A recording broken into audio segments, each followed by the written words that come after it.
The storm had begun as a distant rumble, a gentle tremor that barely nudged the wings of Flight 307, but within minutes it transformed into a monstrous force, a black ocean in the sky that swallowed the plane whole. What had been a routine flight from Manila to Tokyo became a desperate struggle for survival as the aircraft trembled violently, tossed like a toy in the hands of the heavens. Passengers gasped as the lights flickered overhead. Some cried softly into their hands. Others clutched armrests so tightly their knuckles turned white.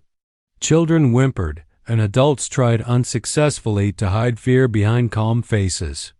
This was not normal turbulence. This was something else entirely. The captain's voice emerged over the speakers, shaky yet attempting to sound controlled. Ladies and gentlemen, please remain calm. We are encountering unexpected severe weather. Kindly fasten your seatbelts securely. The announcement failed to soothe anyone. The plane jolted so hard that a food cart crashed into the aisle, spilling snacks, drinks, and metal utensils that clattered like falling coins. The attendants rushed to help passengers, trying to stand despite the violent shaking. Inside the cockpit, things were even worse. Captain Herrera gripped the controls with both hands, fighting against the storm. Rain slashed across the windshield. Wind speed surged unpredictably, jerking the plane in all directions. A sharp alarm rang out, a warning of altitude instability. Then another alarm, and another. His co-pilot, First Officer Tanaka, attempted to reset their navigation system, which had abruptly malfunctioned after a lightning strike danced across the aircraft's nose. But as he reached forward, the plane lurched downward so suddenly that both men were thrown forward, hitting the instrument panel. Tanaka felt pain shoot through his shoulder, while Herrera gasped, clutching his ribs. Captain, your side? Tanaka asked through clenched teeth. I'm fine, Herrera lied. He wasn't. Something felt broken inside his chest. But there was no one else to fly the plane. He tried to speak clearly, but each breath hurt. We're losing. Control. Try manual override. Tanaka did. But the storm was stronger than their damaged controls. The plane climbed, then dropped, then tilted sharply. Warning lights spread across the dashboard like a constellation of doom. Down below in the cabin, fear transformed into full panic. A baby screamed uncontrollably. A businessman with trembling hands whispered prayers. A teenage boy clutched his mother tightly as she whispered, "It's okay. It's okay." Though her voice betrayed her fear, another violent shudder passed through the plane, this time accompanied by an unsettling metallic groan that suggested structural stress. A woman shouted, "What's happening? Are we going to crash?" The flight attendant tried to reassure her, though she herself felt her heart pounding wildly. "Please stay calm. The pilots are trained for—" Her words were cut off by the overhead speaker crackling to life. Captain Herrera's voice sounded strained, pained, and far less confident than before. This is the captain speaking. We've experienced critical system failures. Navigation is down. And visibility is, he coughed, and the microphone picked up the rasp. We are working on alternatives. But landing safely may not be possible at this moment. A cold silence spread through the cabin. Some passengers gasped. Others cried openly now. Families held each other. Even the bravest felt despair creeping in, wrapping around them like the storm outside. The pilot continued weakly. I need everyone to stay calm and prepare for emergency measures. It was the closest thing to saying the unthinkable. They might not survive. A heavy stillness fell. The storm roared louder. The plane's tail shook violently. Someone sobbed loudly in the back. A man muttered, "This can't be happening." They can't land. They can't even see the runway. We're done." And then, cutting through fear like a thin, sharp beam of light, a voice spoke. Not loud, not commanding, but clear. Asterisk, I can help. Heads turned. A girl 16 years old, with long dark hair pulled into a messy ponytail and eyes that shimmered with fear and something else, determination, slowly stood up from her seat. Asterisk. Her name was Aanya Rivera. Asterisk, she swallowed hard, her voice trembling but firming with each word. "I can fly. My father taught me. I've flown real aircraft before. Small ones. I can help the plane land." Asterisk, a stunned silence followed. A man scoffed. "You're just a kid." But she didn't sit down. She raised her chin. "Landing is impossible for everyone else. But I can do that." Asterisk, her words simple, fragile, yet unbelievably brave, rippled through the cabin. For a moment, even the storm seemed to pause. Asterisk, and with those 7 unexpected words, the impossible suddenly didn't feel so impossible anymore. Asterisk. For a moment, the cabin remained frozen in shock, every pair of eyes fixed on the 16-year-old girl standing in the aisle. The engines howled outside, the storm clawed at the plane, but inside, silence pressed down with equal intensity. No one knew whether to dismiss her words or cling to them like a miracle. Asterisk. Aanya felt her cheeks burn under the weight of all those stares. Her legs trembled. Her heart hammered so loudly it drowned out everything else. She wasn't fearless, she was terrified. But she also knew something the others didn't. Asterisk, if no one tried, everyone would die. Asterisk, a flight attendant, Maria, hurried to her. "Sweetheart, please sit. This is very dangerous." Asterisk. "I know it is," Aanya said, her voice cracking. "But your pilots are injured." I heard it in the captain's voice. "And the systems are down. Someone needs to take control." Asterisk, Maria blinked, torn between disbelief and desperation. "How do you know all that?" Asterisk. "Because I could hear the alarms through the announcement," Aanya replied. "And the pitch of the engines, it's uneven. I've been flying small planes since I was 10. My dad taught me everything.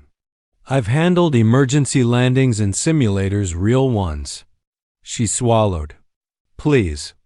If I don't try, no one will."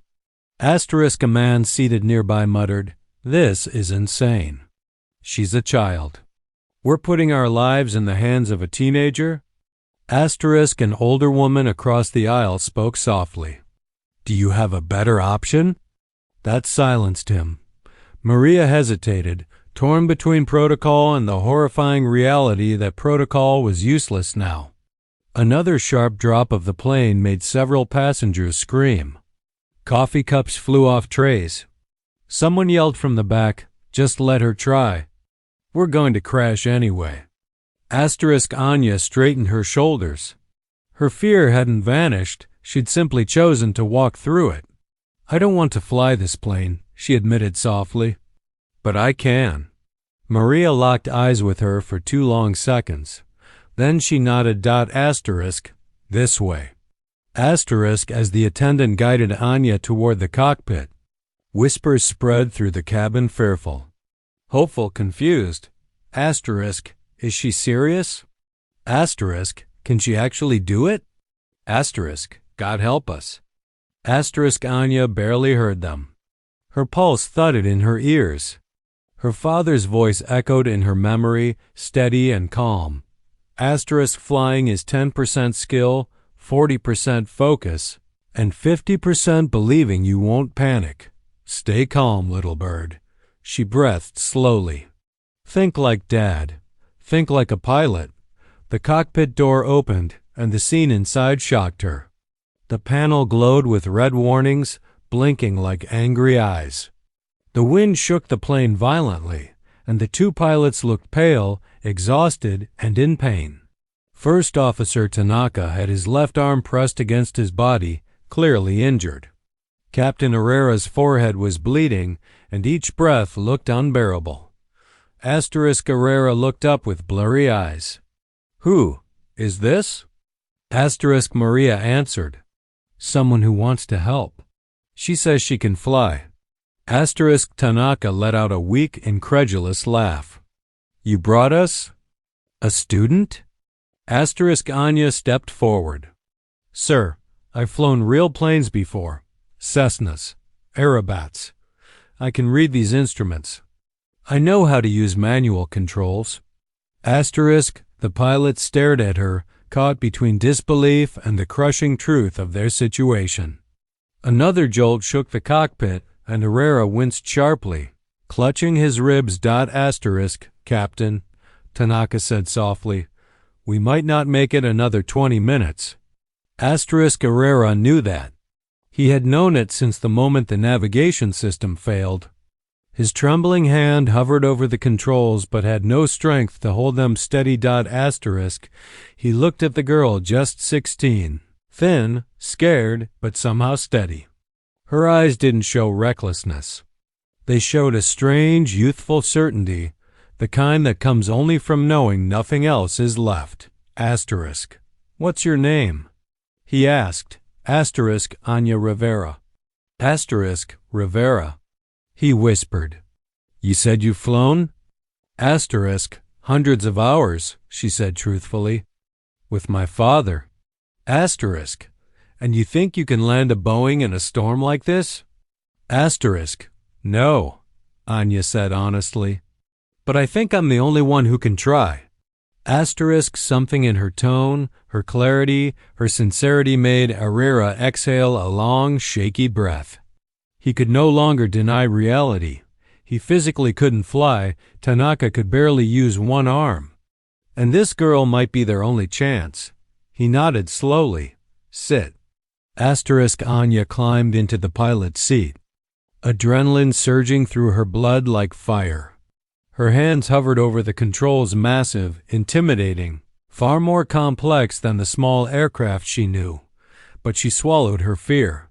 Herrera pointed at the controls. "The yoke will fight you. The turbulence is strong. Don't overcorrect. I won't." Tanaka spoke, voice tight with pain. "You'll need to follow ATC instructions. We'll help with comms. I can handle it." The captain leaned back, exhausted. "Then help us land this plane, Anya." Her hands closed around the yoke. It was heavier than she expected. The storm growled outside. The plane trembled. In the cabin behind her. Dozens of lives hung on the courage of a teenage girl who had dared to say 7 impossible words. I can do that.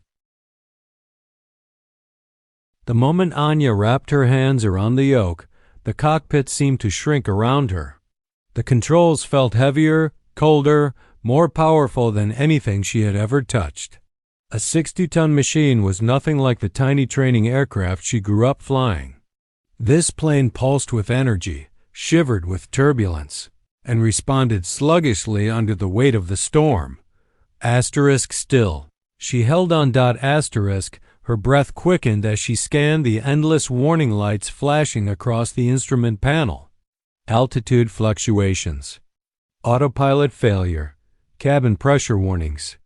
External temperature drop. Everything glowed red or orange, a sky full of miniature suns threatening disaster. Captain Herrera leaned weakly toward her. "Before you touch anything, stabilize the wings. We're tilting too far left." Anya nodded, gripping the yoke with both hands. She eased it to the right, careful not to jerk. The plane growled like an angry beast, vibrating as the wind shoved against them from all sides. Steady. "Steady," Tanaka murmured, though his voice strained with pain. Anya felt every movement of the giant aircraft through her fingertips. She imagined her father's voice again, calm and steady. "A plane speaks to you, Anya, not with words, through pressure, weight, resistance. Listen to it." Another burst of lightning lit up the sky outside.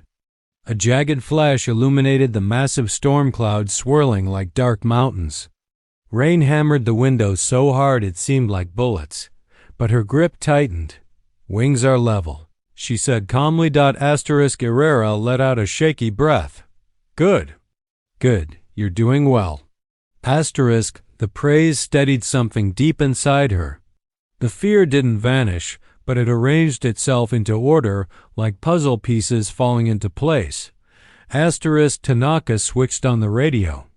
"ATC, this is Flight 307. Be advised. A miner is handling manual control. We require full landing guidance." Static answered for a long moment. Then a voice crackled in. "Say again? Who is flying your aircraft?" Aanya leaned toward the microphone, her voice surprisingly clear. "This is Aanya Rivera, 16 years old. I'm assisting the pilots. We need vectors." A long silence.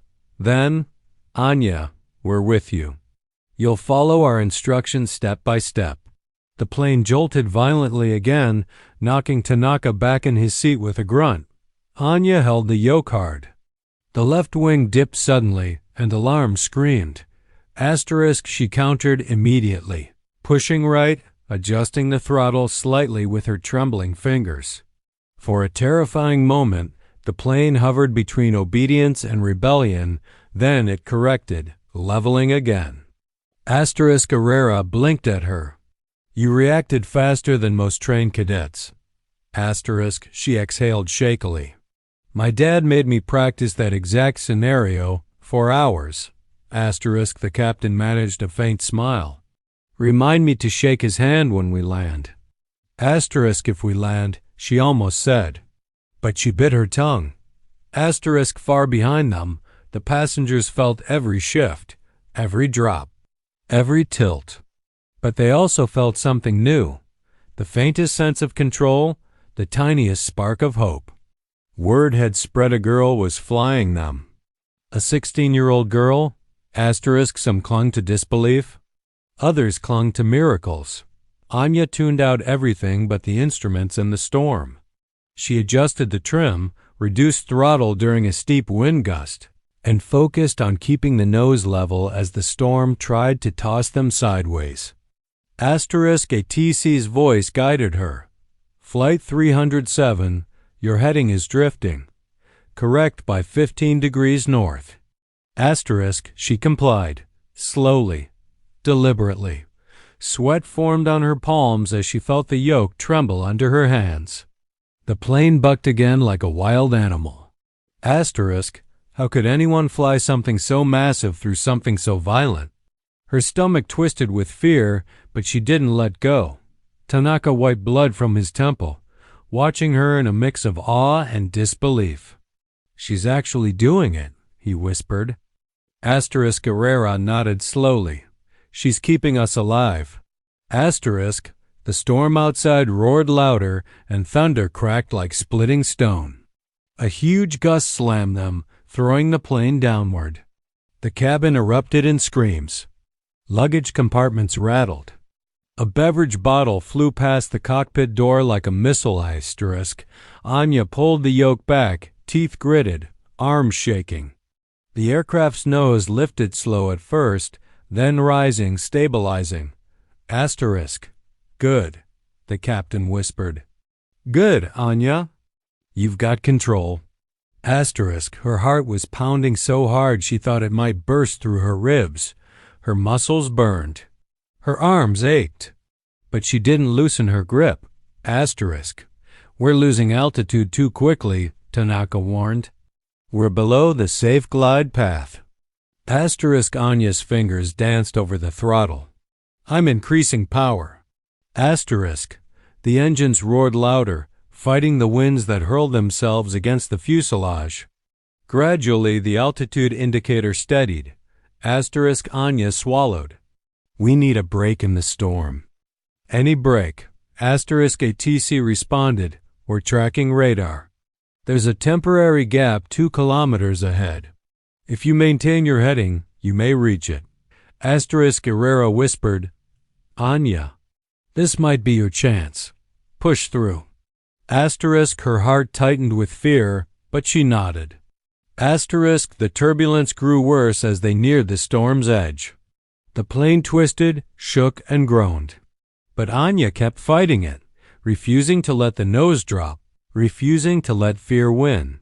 Then, bright light flooded the cockpit as they broke through a thinner patch of cloud. Visibility improved from 0 to maybe 20, but it felt like stepping into daylight. Anya gasped. It was the first breath of hope. We made it through the worst, Tanaka whispered. Not yet, Anya said quietly. We still have to land. And landing would be the hardest part of all.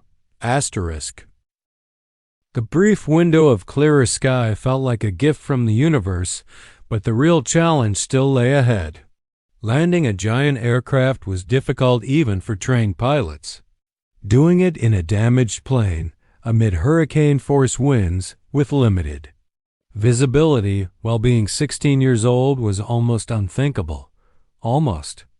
Anya kept the yoke steady, her eyes darting between the horizon, the artificial indicators, and the altimeter. Every instrument mattered now. Every movement mattered even more. Captain Herrera forced himself straighter in his seat, grimacing with pain. Listen carefully, Anya. Landing isn't about perfection. It's about control. And you have that. She nodded without looking. Away from the controls. What's our closest runway? Tanaka raised the mic to his mouth. ATC, requesting nearest available landing strip with emergency priority. The radio crackled. Flight 307, the nearest is runway 14 at Narita. Winds are severe but manageable. Emergency crews have been notified. Do you copy? Anya inhaled shakily. Copy. The word felt heavy, final, but she said it anyway. Outside the cockpit windows, the storm cloud shifted again, swallowing the little gap they had broken through. The rain intensified. Jagged streams of water streaked sideways across the glass, as if the storm were trying to erase their path. Anya's grip tightened. Herrera pointed to the thrust levers. When we begin descent, control your speed. Too fast and you'll overshoot. Too slow and the storm will throw us down. I understand. Tanaka added, I'll handle communications. You focus on the plane. ATC spoke again. Flight 307, descend to 3,000 feet. Begin approach vector 170. Anya repeated the instruction calmly, though her heart thundered violently. She eased the yoke, nudging the nose downward while carefully reducing throttle. The engines responded with a low rumble. The cabin behind them shifted as passengers felt the descent begin. Some prayed. Some held hands. Some stared at the seatbacks as if they could will the plane to safety. A few whispered Anya's name, like it was the only thread tying them to hope. As they descended into thicker clouds, visibility dropped again. The world outside vanished in a swirling gray haze. The rain hit harder, like 1,000 tiny hammers. Alarm lights flickered as crosswinds shoved the plane sideways. Anya fought each gust, correcting, adjusting, keeping the wings level. Herrera watched her with a mix of admiration and disbelief. Hold your heading? Good. Small adjustments. You're getting it. A loud bang startled everyone as lightning struck nearby, illuminating the cockpit in a blinding white flash. The plane lurched violently, enough to throw Tanaka against his seatbelt. Anya almost lost control but she corrected again, teeth clenched, muscles trembling. Runway in sight soon, ATC announced. Keep descent steady. Do. You see it? Tanaka asked. No, Anya whispered. But I will. Asterisk minutes felt like hours as the plane sank lower and lower. The ground was invisible, hidden behind layers of storm. Anya watched the instruments religiously. Altitude, heading, vertical speed. Each reading told a different part of the story. Asterisk, a story she had to keep from ending badly. Asterisk, then through the swirling gray two distant lights, flickered into view. Asterisk, Anya's breath caught. Runway lights, I see them. Asterisk, Rivera exhaled as if a weight had lifted from his chest. All right, Anya, slow your descent. Align the nose. Prepare the landing gear. Asterisk, her hands moved with precision. She lowered the gear lever. A vibration rattled through the cockpit as the wheels unfolded and locked in place. Asterisk, the runway lights grew clear along, bright lines stretching forward like a path carved into the darkness. Asterisk, the wind pushed again, harder this time, trying to shove them off alignment. Anya fought it, forcing the plane back toward center. Her arms shook from effort. Asterisk, Tanaka muttered, "Come on. Come on." They were seconds from touchdown now. Anya whispered to herself, "Steady, steady." She eased back on the yoke. The plane dropped too fast. Asterisk, Rivera's voice shot out sharply. "Pull up, not too much." Anya corrected, raising the nose just enough to meet the runway at the proper angle. Then the wheels hit. A violent jolt shook the entire aircraft. Passengers screamed. The brakes screeched. The plane bounced once, twice, then slammed down fully. Anya tightened both hands around the yoke and pressed the pedal brakes firmly. Asterisk, sparks flashed beneath them as the tires gripped the wet surface. The engines roared in protest. The plane slowed more. Stop. Asterisk, for 3 long seconds. Everything was silent. Asterisk. Then the cabin erupted with cries, cheers, sobs, an explosion of relief and disbelief. People hugged each other. Hands trembled. Voices broke. Even the flight attendants wept openly. Asterisk, in the cockpit, Anya released the controls, her entire body sagging with exhaustion. Tanaka slumped back, whispering, "We're alive. We're actually alive." Asterisk, Captain. Rivera smiled through his pain, tears glistening in his eyes. "Anya, you didn't just help us land. You saved every soul on this plane." Asterisk, she wiped her eyes, overwhelmed. I just did what I had to do." Asterisk, when the emergency crews opened the cockpit door, they didn't expect to see a teenage girl in the captain's chair, pale, shaking, but undeniably victorious.